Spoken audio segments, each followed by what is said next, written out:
Chapter 35. Apple Blossom stares up at the night sky. The monsters are all asleep, but she is nocturnal.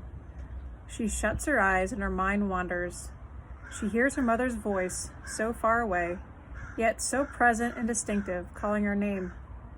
Apple Blossom! She tries to make the voice inside her head go away, but she hears it again. Apple Blossom! Her mother's voice is more insistent now. It keeps calling to her, Apple Blossom! This is torture. Mama's voice continues to play tricks on her mind, and then she hears another voice. It belongs to Antonio. Apple Blossom, where are you? She puts her hands to her head and sticks fingers in her ears. The voices are now harder to hear, but they haven't gone away. Stop, she shouts. But the stop is some kind of go, because now she hears a new, louder voice. That's her. She knows that voice. It's Amulet. Apple Blossom opens her eyes. Now another sound is in the mix. She hears movement coming from the wall, and then she hears a deep voice say, Come to Papa. And then Mama again, She's never even met you. And then, she'll know her Papa when she sees her Papa. Apple Blossom bolts upright as she squeaks, Mama, Mama, I'm here. That was a short chapter. Let's do one more. Chapter 36. Columbo looks as if he only has two thoughts in his head, but that isn't true. He has more going on than he's given credit for. Yes, his obsession with his red ball is something beyond his control, and the same can be said for his love of cheese. But he is capable of thinking about the future. He can plot, he can plan, and tonight he is going to show this fact to the world. At the end of the evening, when the boss leads Columbo to his crate, he willingly goes inside. He doesn't whine, and he does his best to look calm and in control. But Columbo is a knot of agitation on the inside. He knows that there is still a wild animal in the house. He smells vermin, and he is certain where the creature is hiding. Izzy's room holds the enemy, and he, Columbo, will take his opponent down. Now, hours later, the house is finally quiet. Do they really think that he hasn't watched them close the crate every night for over a year? Columbo turns his skull to the side, opens his mouth wide, and hooks his jaw over the metal door. He then jerks his head up and the latch pops. Easy peasy, squeezy measy. Columbo pushes with his right front paw and he is out. He stops. He shuts his eyes.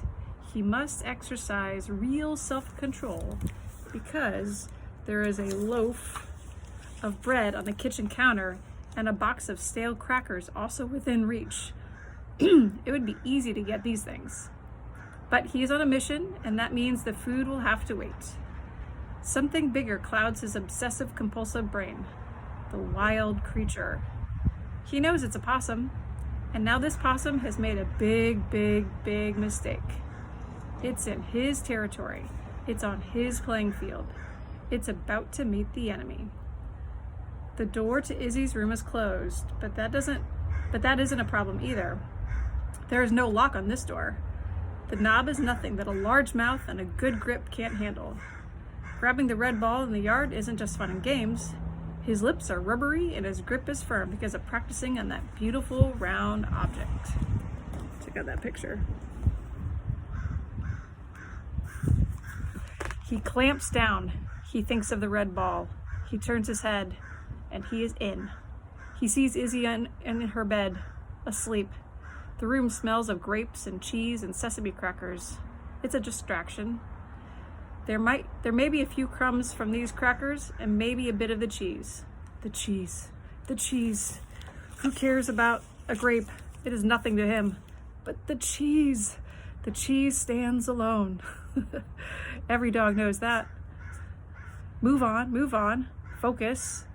Block the image of the smudge of cheese and the crispy cracker crumbs.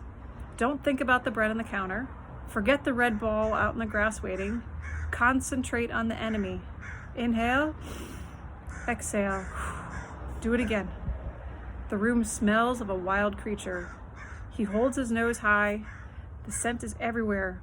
It comes off the bed and the floor, The bureau smells, and the closet positively reeks of possum. But the strongest odor is unmistakably coming from the bathroom. The door is closed. He goes forth. He moves slowly. But then another sense is activated. Another alarm sounds in the brain. He doesn't just smell the wild creature, he hears the animal. Movement, squeaks and squeals of the enemy. More than one, right here, right now.